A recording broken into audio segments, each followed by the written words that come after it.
Hey folks, before we get to the episode, I want to invite you to this month's International Directors Meetup, our monthly gathering of directors and theater makers from around the world. It's a space to share experiences, trade advice, and find support in what can often be a pretty isolating role. You can come and go as you need, drop in late, leave early, whatever fits your schedule. It's simply a chance to set aside time each month to sit alongside others who understand the work. For dates, times, and details, head to boardofdirectors.world and pull up a chair at the table. Join the board.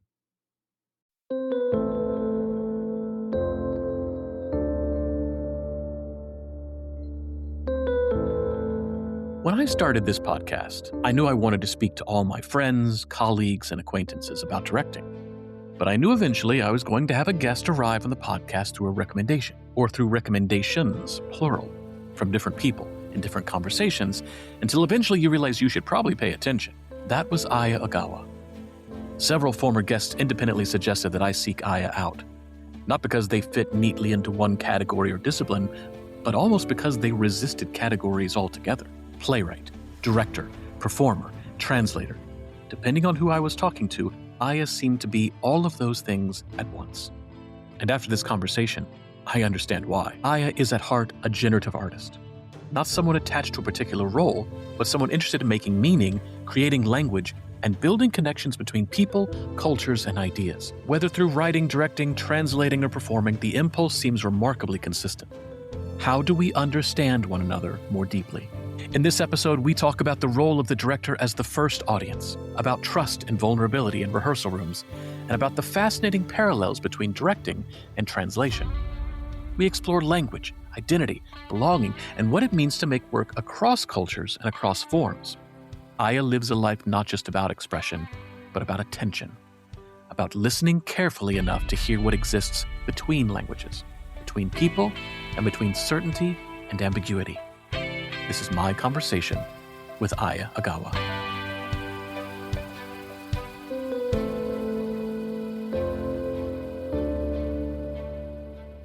Aya, thank you so much for joining me this morning. You've been recommended to me by several people independently, which tells me that artists feel deeply seen in your process and in your audience. Jumping right into the deep end of this conversation, what do you think artists and audience most need from directors right now? Oh my gosh. Not a complex question at all. Right, exactly. What do they need from directors? I mean, I guess I would say that, part of how I view my role as a director is to be the first audience. And so that informs so much of what happens in the room and what comes of the final product. Um, and in that sense, as an audience member, I'm always looking for why this piece is important to me right now. What is it saying? What does it have to contribute to, like, the larger and deeper conversation I'm having with the world or with myself or with my communities? So I'm looking to ground the work in as deep a way and in as many layers as possible. And whatever I can do to serve that is what I try to deliver. Do you find yourself coming back to themes or stories or ideas? Or is there a question that you are perpetually trying to answer in the work? Yeah, so this is what's when it gets hard for me because I am a generative artist, so I often devise or write work that I direct as well as directing other people's work. And I started creating my own work first and really directing my own plays as a necessity. And then when I started to work with other people on directing their plays, I mean, first of all, I felt like it was just such a huge privilege and honor to be invited into somebody else's process in that way, but also feeling the kind of weight of the responsibility and weight of the labor of it, because it is like, I always felt like making a play of my own was like having a a baby. And now to be tasked with directing someone else's show is like, "Oh, now I have to have someone else's baby? Are you Right. kidding me?" Right. Like, that's so much work and so much energy. So I really try to make sure I understand what the task at hand is, how I connect to it, and like what am I uniquely bringing to the table for that show? Like what is it that only I can do to serve it or to bring it where I feel like it needs to be. So in terms of like, and often that does mean connecting around certain issues or themes. I feel very passionate about stories around the immigrant experience or queer or gender nonconforming identities. I also feel really connected to stories that are rooted in grief or mourning, or stories around family and generational divides. So that's not necessarily the only things that I'm attracted to, but I guess that, based on the work that I've done, that's what I feel pulled towards.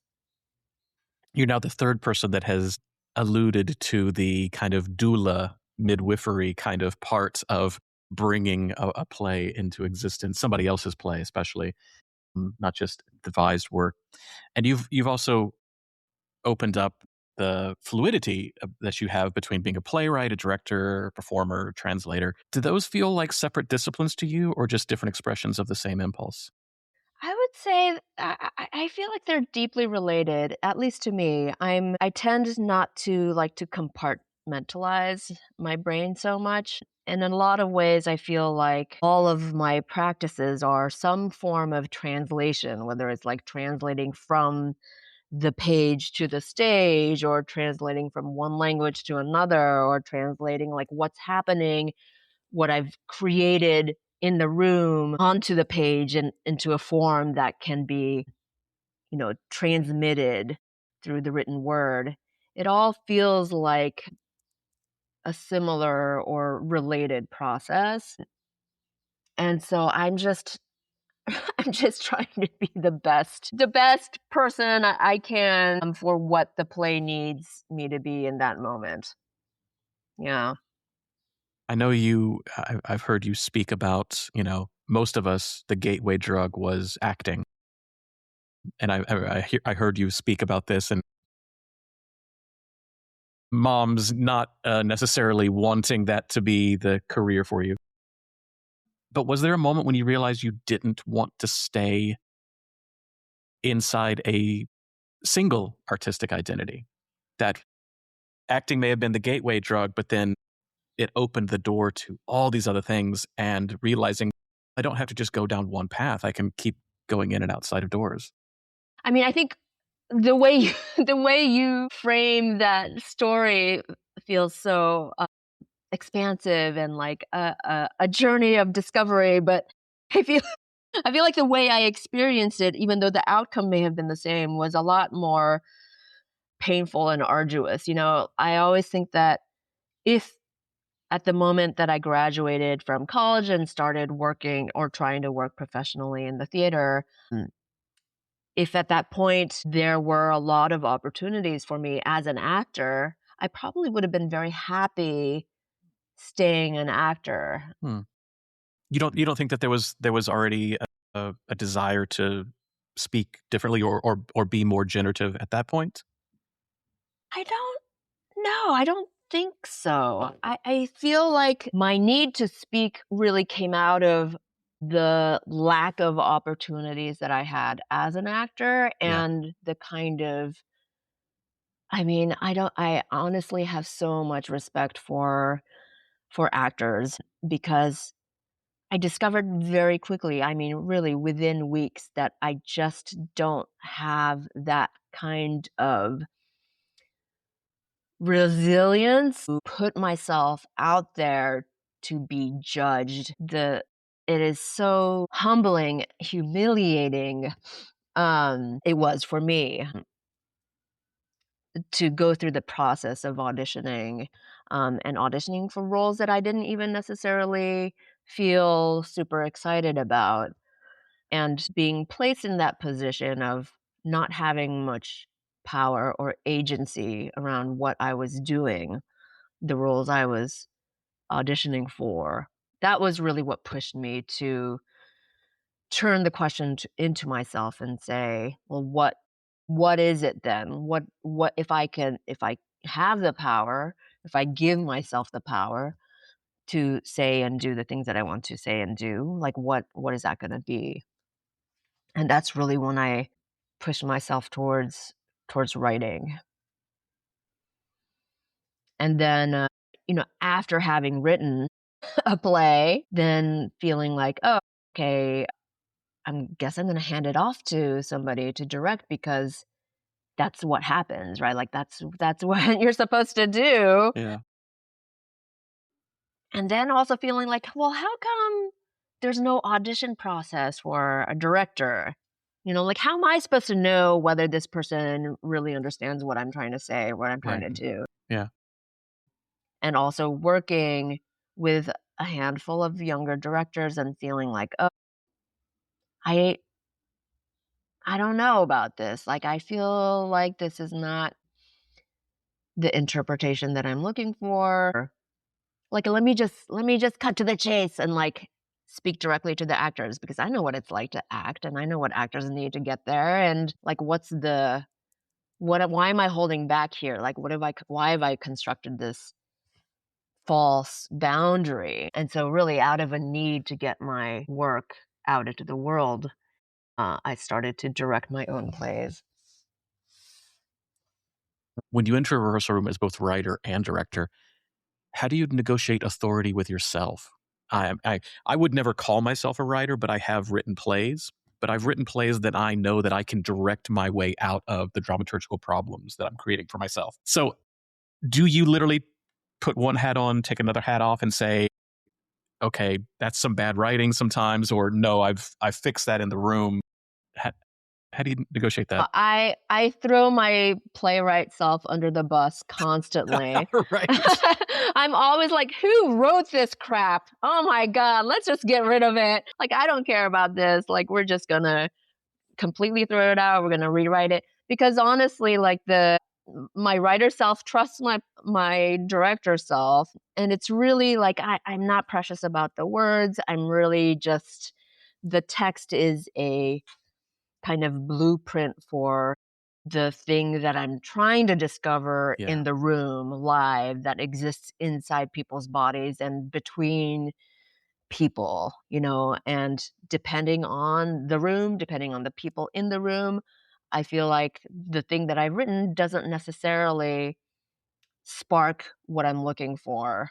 So I feel very comfortable throwing the text out of the room. I mean, to a certain point, right? Yeah. Yeah. Until I feel like I've gotten the thing that I was looking for, and then I'll set it. Do actors interact with you differently when they know you wrote the piece? Gosh, I don't really know. I don't really know. But, I do tend to work with the same actors who I trust and I think who trust me, and I really try to approach the room like, hey, we're all artists here and we're all trying to make this thing work.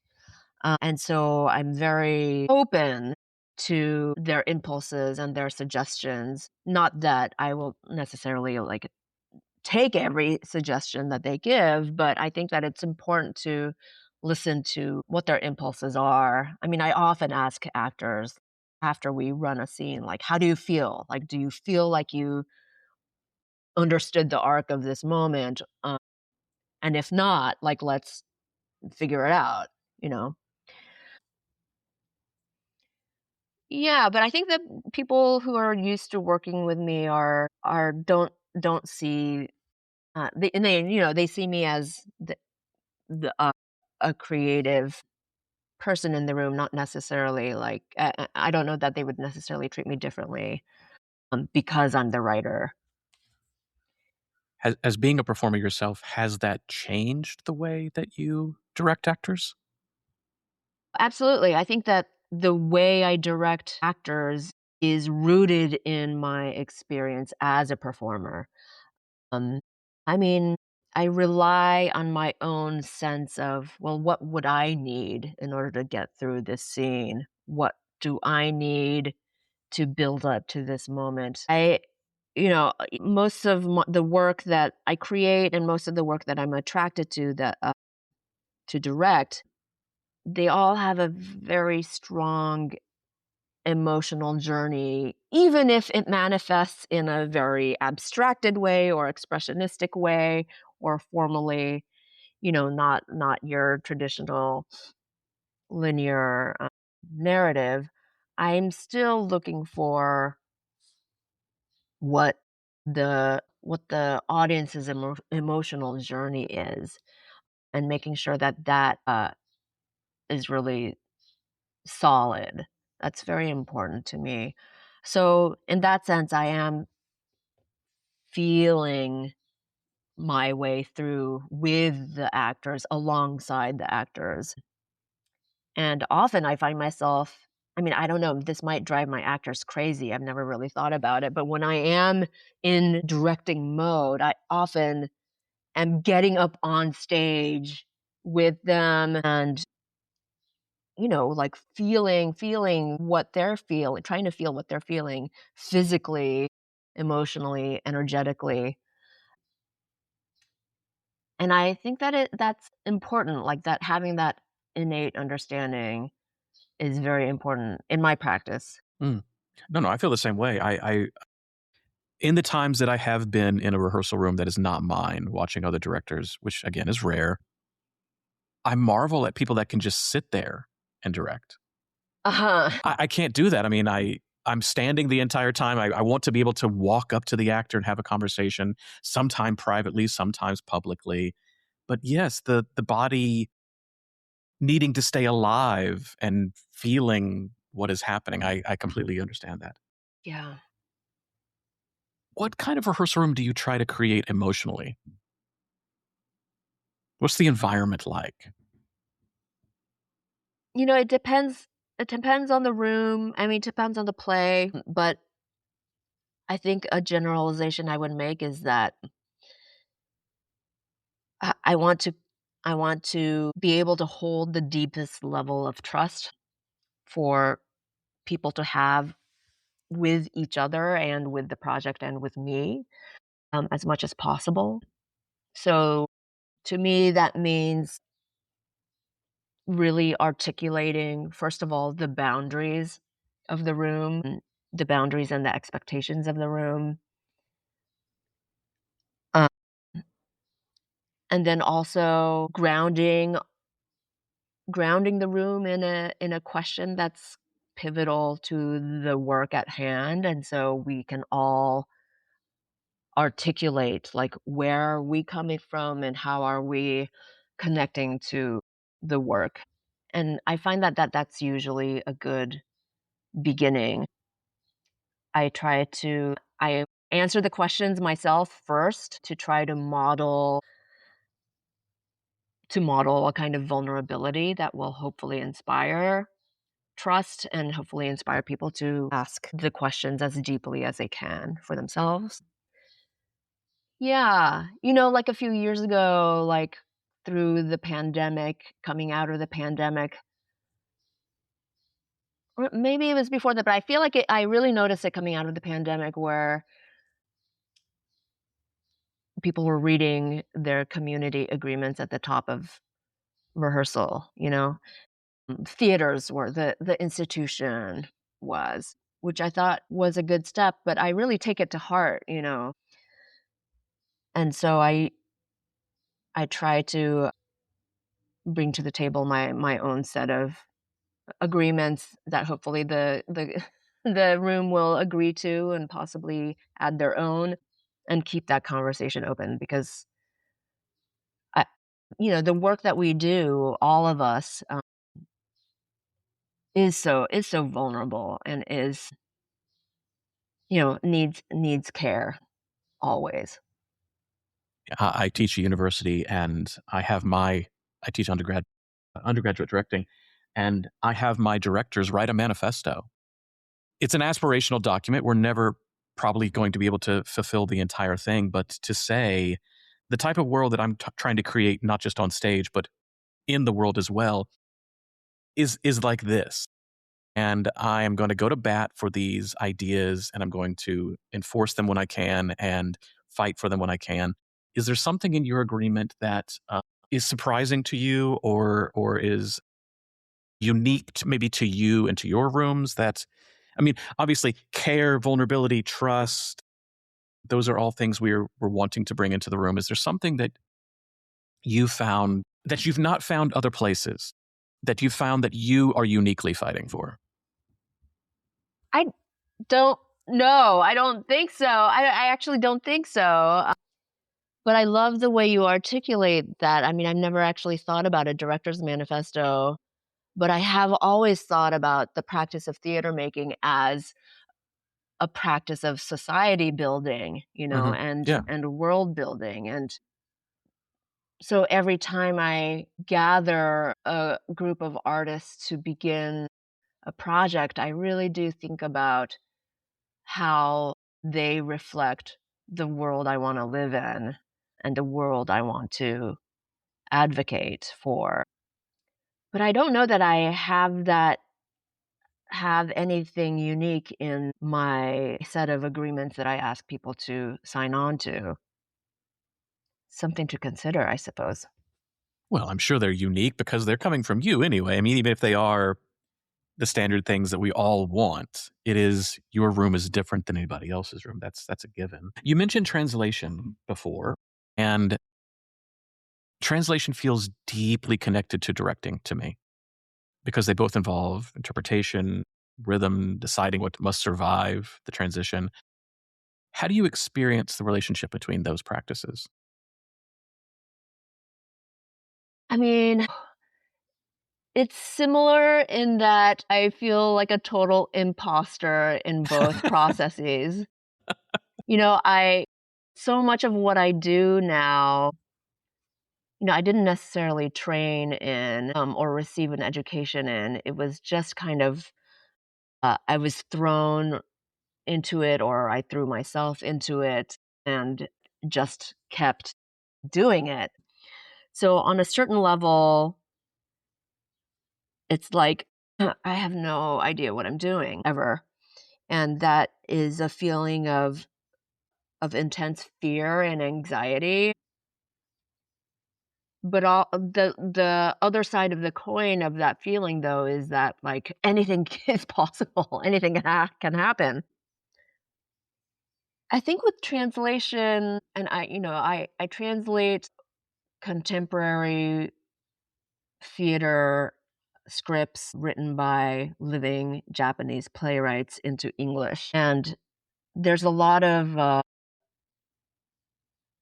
have the privilege of being able to be in conversation with that person, ask them any questions. I also insist on being able to see video of their work, whether it's in rehearsal, just even a rehearsal run through, or a performance. Actually, rehearsal video is sometimes better because I can see the edges and the intentions a little bit more clearly than a completely polished production.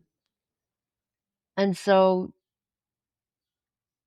in that sense, I'm trying to understand as clearly and on as many levels as possible what that playwright is trying to do, how the playwright wants the work to hit their audience. And I will also say that most contemporary Japanese playwrights are also the directors of their work. Um, so there's I guess maybe the courage that I needed to be able to do, first direct my own work came from watching them do it. And they're like, oh, well, they do it all the time. It's no problem.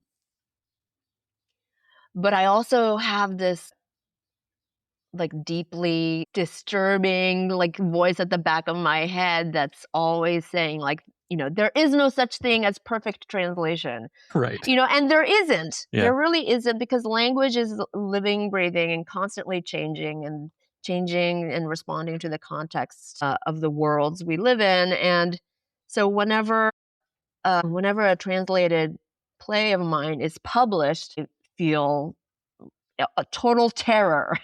And I don't want to look at the book, because I feel like I will always want to refine it or change it, or you know, I know I will have opinions about it.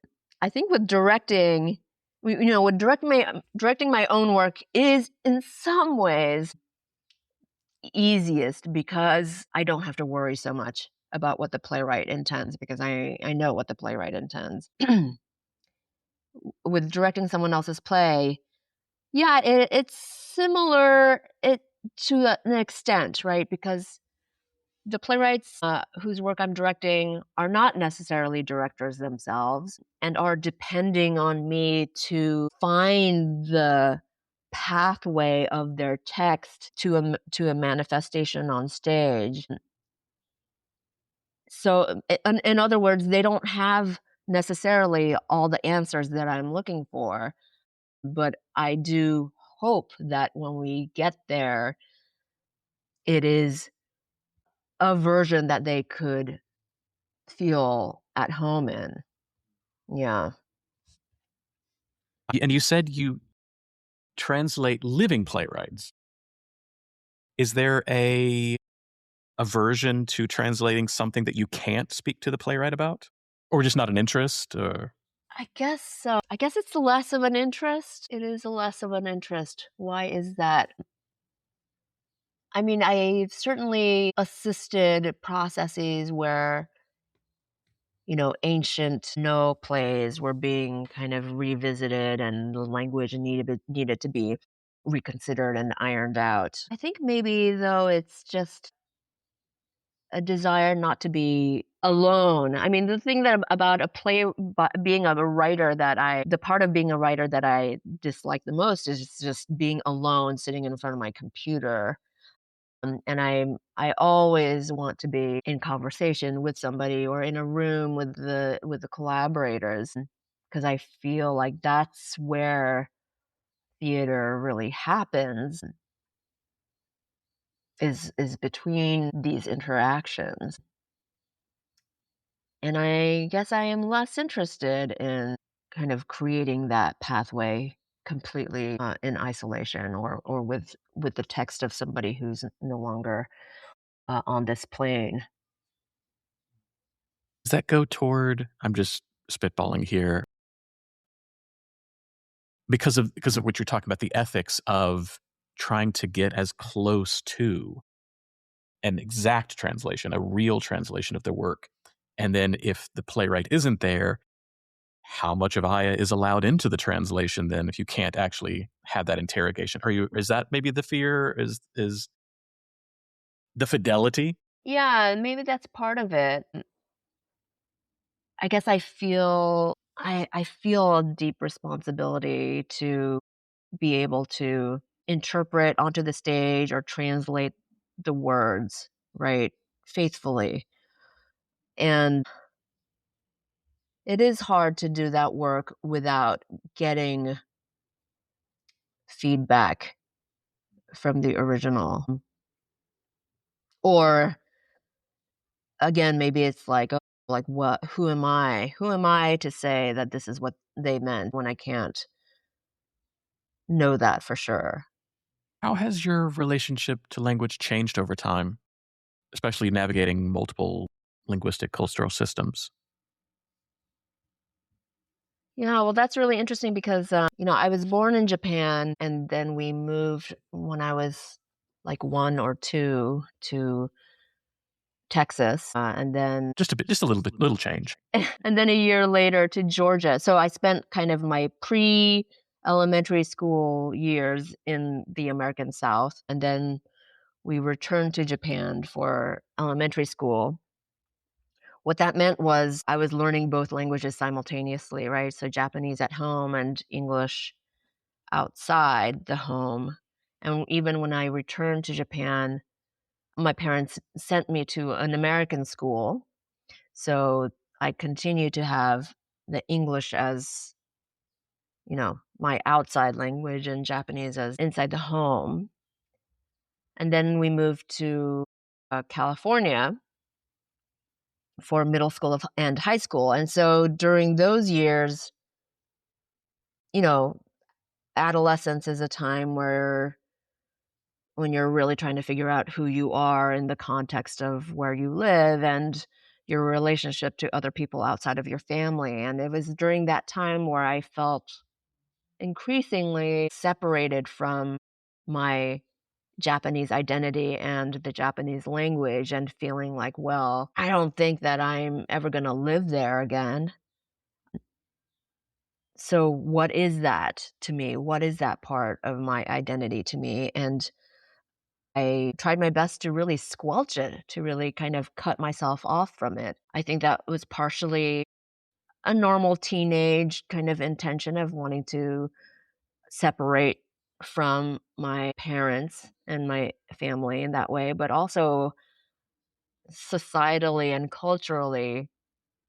This was, in the late 80s. There was not a lot of language around the immigrant experience. And it was mostly the narrative was like, you know, assimilate and try to emulate the things around you. And so, most of my teenage years, my parents would be speaking Japanese to me and I would be answering them in English, more like yelling at them Right. in English. And it was not until like many years after I graduated from college that, Japanese became useful to me. And that was when I started working at the Japan Society in their performing arts program as essentially as a producer and having to suddenly be in an office where 95% of my work colleagues were Japanese and doing work in Japanese. And I was like, oh, I gotta drag that out of the corners of my brain. And it was there and it was there and I was able to build it. So, and then that led me to translation, um, and and kind of growing my work as a freelance translator, which really sustained my livelihood, especially in the early years of being a mom and not being able to or not wanting to work 9 to 5 in an office. So it became a really important part of my life. And now I do my best to keep it going. Whenever I have the space to be reading for pleasure, which is frankly not that much time. But when I do have that time and space, I I force myself to read Japanese novels just to keep that part of my brain activated and engaged. Yeah. So that's my specific language path, which is running parallel to how I've brought my kids up to be bilingual. And early on as a young mom, when I made the conscious decision to be really committed to raising my kids to be bilingual and bicultural, people would say, "Oh, that's so amazing that you're doing that and that you're giving that part of your cultural background to them," which is true, and it was hard, but it was less to me, less about specifically Japanese and about the uniqueness of the Japanese language or the Japanese culture. It was really more about giving my kids the awareness that, hey, the context in which you live defines so much of who you are. And that context can change depending on where you go in the world, that means you are going to be changing depending on where you are. And I feel like that is an incredibly important knowledge to have of oneself and how to navigate your life on this planet. I think that that automatically means you have to have humility and you have to listen. And I guess those two attributes are also very Japanese in a way. They happen to be Japanese in a way. But I feel like that is also really important in my creative practice to be able to listen. Because sometimes my collaborators, will gather up a lot of courage to be able to say something to me, and I need to be able to hear that without being heard. Or if being heard, I am able to put that aside and really hear what they're saying. So, yeah, it's all of it is a practice in communication towards a deeper understanding. Talked about the immigrant experience, gender, identity, those kind of things of that kind of in the society that we live in currently, the othering of those things. And I made the conscious choice to leave America because as a white cishet male in America, this is a society that has been built for me currently. And seeking out those experiences where I could be as much of an other as I could be, it taught me a great deal. And I wouldn't give it up for the world.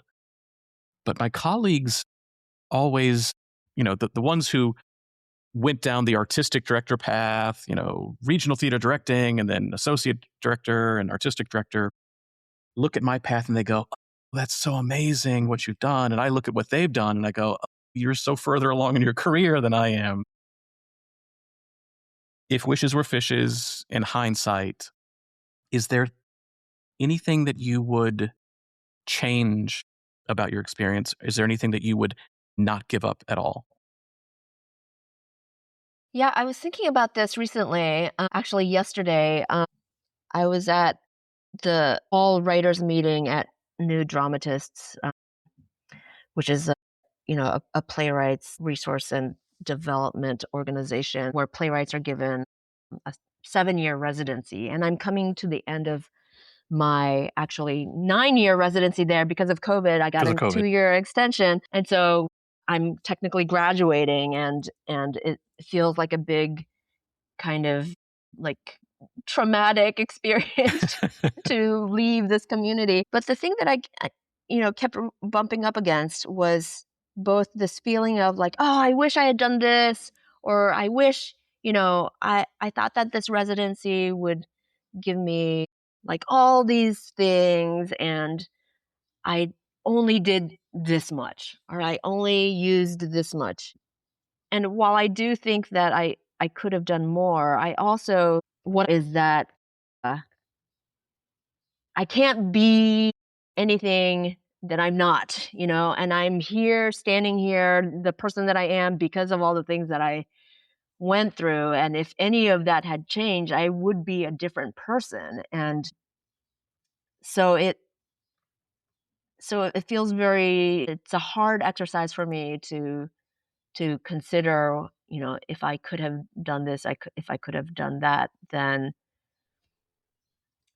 I don't know, then I wouldn't be myself, and I Right. wouldn't, You wouldn't be so here. You wouldn't have what you have. Yeah. right, right, yeah, but I do wonder, like, I'm not sure why this was, but nobody really told me about grad school. Or, like, nobody really told me that it was a real option, and nobody told me what the well, I've seen plenty of people who've come out of grad school where that experience seem to have given them a lot of connections in the real world, and they've used those connections to, like, build their career up and gain visibility, and also plenty of people who went to grad school and left the field, you Yeah. know? Yeah. So, yeah, that's just, well, I didn't do it, and I'm okay. I wonder if I how different it would have been if I had that experience. But you had grad school. It was called life. And you have opened doors and you have met people and you have done the things. I agree. I agree. Grad school was a phenomenal experience for me because it did open doors for me. It did progress things. I had a fantastic time there. I'm fabulously in debt. But at the same time, you're at the place in your career where you are because you didn't go to grad school. Right. And there's no guarantee. As you said, you could have burnt out. Yeah. When you're working with institutions, when you're getting your work done or when you're being brought in to do others' works, how do they categorize you? Have they tried to place you in a box that never quite fits, or are the places that you're working at, the places that you're interested in working in, not about categorization? If my own work is being produced by a theater, they always give me a writer's fee and they always give me a director's fee. So thank you very much. But the problem I think is less with me and more of the process, right? The typical or what normal playwrights I think typically do, which is like create a play, they write a script, and that script gets picked up by a theater, and the theater then, finds a director, and then they go into casting and all that stuff. That kind of traditional or conventional process has never happened to me.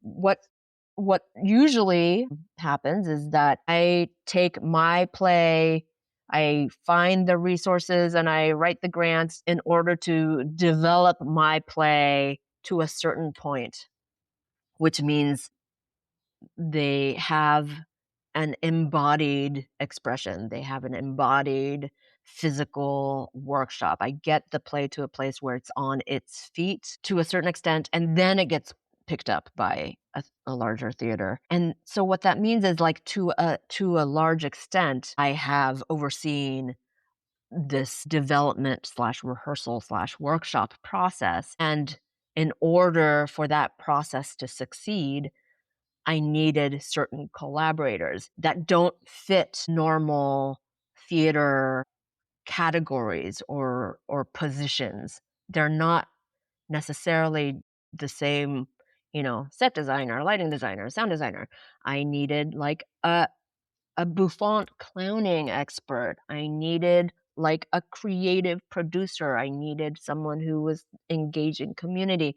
And so when I get to a larger institution, they're like, "Oh, we don't need your creative producer because we're producing it." Or like, "Who is this clowning bouffant consultant?" Like, that's are they in the union? Because all these issues come Yeah. up, and they're actually very disruptive to the fabric of the project. And it means I have to have very, very painful conversations with the theater, and then painful conversations with my collaborators. That and that is never a happy situation for me.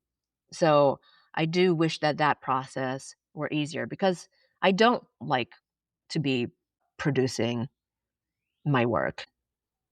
It's a big pain in the butt. But the good thing about producing my work is that I can have the people that I need and credit them the way I want and compensate them to the best of my ability. And that's not necessarily true once the project is gets picked up. Yeah. What do you think gets lost? Um, and I find this, I mean, it's true everywhere, especially in larger institutions, but in American theater where clarity and efficiency is valued over ambiguity, contradiction. What's lost in that? Are you talking about artistically? Yeah. Well, yeah, I fight with that a lot,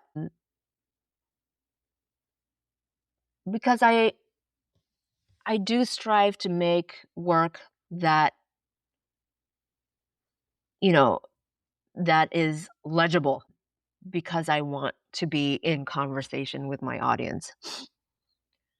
But I always feel like not only do I have to make the work, I need to also teach my audience how to view the show at the same time, and give them a crash course on the vocabulary that's going to be used in the Right. play, Yeah. which I guess I don't mind doing, but I do feel like I'm always walking the edge of, maybe I would enjoy more ambiguity, enjoy more of a dream space. In fact, I know that I would a lot of the time, but being in the United States of America, and making work here and making work for audiences here has changed me and has forced me as an artist to prioritize a certain kind of legibility, a certain kind of efficiency and clarity. Um, but I think that there's also value in both. I sometimes I see work in Japan, and I'm like, "Oh my god, what the fuck? Like, what is this play about? What am I doing?" Like, it asks a different kind of for a different kind of attention, a different kind of endurance, a different kind of listening. And I appreciate that. I appreciate that the audience is able to give that too. It's all kind of valuable. But I think that the taste of the general American audience is much narrower than outside of this country. I just have thought about this. I think about this all the time. I'm very interested in the audience experience and how we get them to be the perfect audience to receive the work. You talked about, and I agree with this as well, of the director is the first audience to the actor. How do I become the satellite dish to receive and feedback to the actor? And but I think about this with the audience as well, of like, as you just said, like, how do I get them into the vocabulary of this world? And I wonder how much we have given over artistically that audience making, the building of an audience, so that I would agree. The general American audience is a very narrow idea of what to watch. But what would we need to do to, and I don't mean this word in a pejorative way, educate them, broaden that experience? What would it take for us to get them to enjoy or want that dreamscape? To be in the mindset of go, I don't have to have answers right now. I know answers will come. Maybe not verbally, textually, but physically, spiritually later on. It's one of those things where I never liked the work of Richard Foreman, but I would always go and see it. Oh my god, same. I would, because I would see it and I would sit there in the audience with my arms crossed, seething, and then I would have lucid dreams all night long. And so I would never give that experience up. I would never want to have a different experience of that. But I don't know. I'm currently working on, how do I get the audience? How do we teach the audience? How do we invite the audience into something different so that we can be more ambiguous, more contradictory, more open? Yeah. I don't know. Yeah, that's a huge question. I mean, yeah, I mean, I think it's partially because of TV and the way TV works, Yeah, it's just too everyone watches TV, like, Netflix, whatever, and it's hard to kind of I mean, to me, the theater is a completely absolutely. different medium. Absolutely. But I think to a lot of people, and maybe even some even writers, like, it's not that different. The stories are they're trying to tell the same stories, but I think that maybe stories themselves are just need to be exploded in a way. If so, I just think about, like, the little steps that I can take, like, if I can open a window in somebody's brain about what story can be every time I put on a play, then I'm doing my work. I have hope. I have hope that with the impending AI revolution that's happening, we are going to be seeking the liveness because theater's going to be the thing that can't be faked. You know, Yeah. we already see there are AI films being made and consistent things added into TV and things like that. And it's going to be at the point where like I can't tell what is real anymore. My lying eyes are lying to me versus I'm in a space with another human being Right. and this can do something that thing can't do. That's my hope. That's my inshallah. If all of your titles disappeared tomorrow, playwright, director, actor, translator, is there a creative um is there something that continues with you?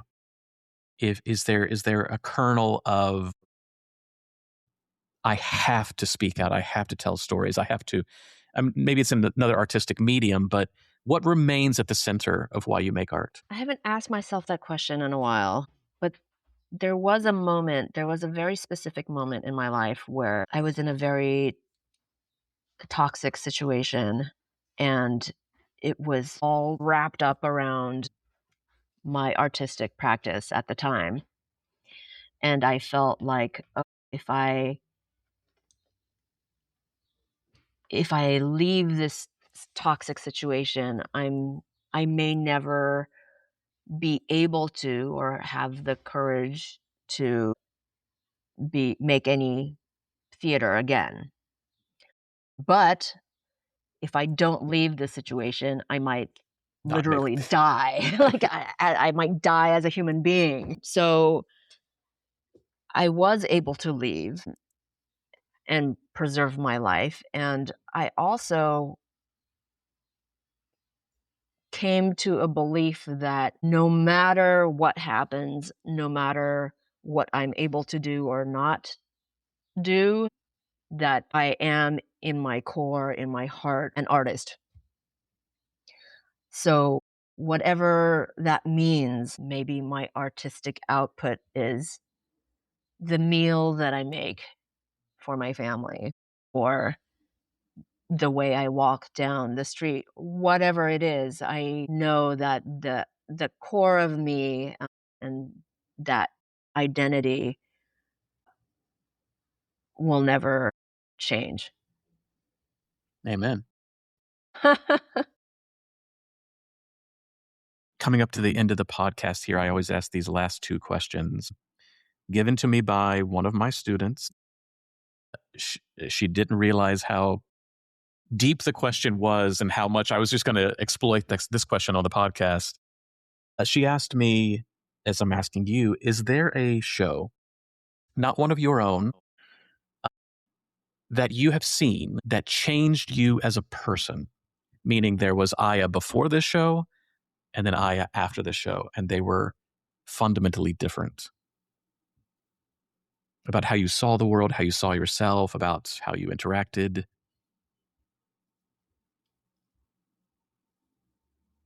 I I would say in my late 20s and early 30s, I would have 3 of those kinds of shows a year, Mhm. and I may not have had an experience like that in about 20 years. Wow. Hmm. But maybe the last show where that happened was, it was actually a dance piece by the Netherlands dance theater choreographer Yuri Killian. I can't remember the title of the piece. I've looked it up so many times I should know it, but it was a it was a very theatrical piece, meaning it looked like a Chekhov set or something, and period costumes, and the piece opens up like a photograph with stillness. And then over the course of however long the piece was, maybe 30 minutes, maybe an hour, there was just very extremely slow movement of this photograph kind of coming to life, and these people kind of being in relationship to one another, and also extremely slow acts of violence in the room.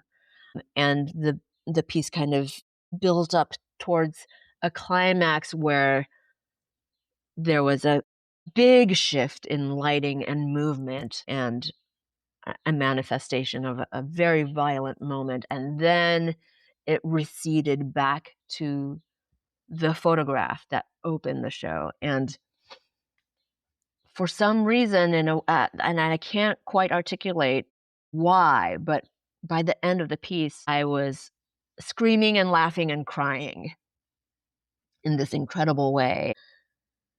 And I think it just tapped into a space of my imagination and of my emotional core that was just so jolting, and just, I don't know, it was an incredible experience. Now I want to go look it up. So this question right here, this is where I learned about you, because the question is, who is an artist that you wish more people knew about? It's not about who you think is the best, because nobody wants to say that, nobody wants to leave any of their friends out. But this is the point where several directors that I've interviewed said, you need to have Io on the podcast. Aw. So who is somebody that you think the audience needs to know more about their work? Meaning, if they're in the city and this person's show is on, go and see it, because it's always going to be something really fascinating. Oh my gosh. This is actually very hard. I'm gonna say this playwright named Reed Tang. And to be honest, like, I haven't seen many of his productions. In fact, I've only seen one play of his, fully produced, but I've read several scripts of his, and I just think that what he's doing is incredibly brave and violent, and he, he I don't think he cares about the audience, and I actually really envy that. Yeah. I just looked them up.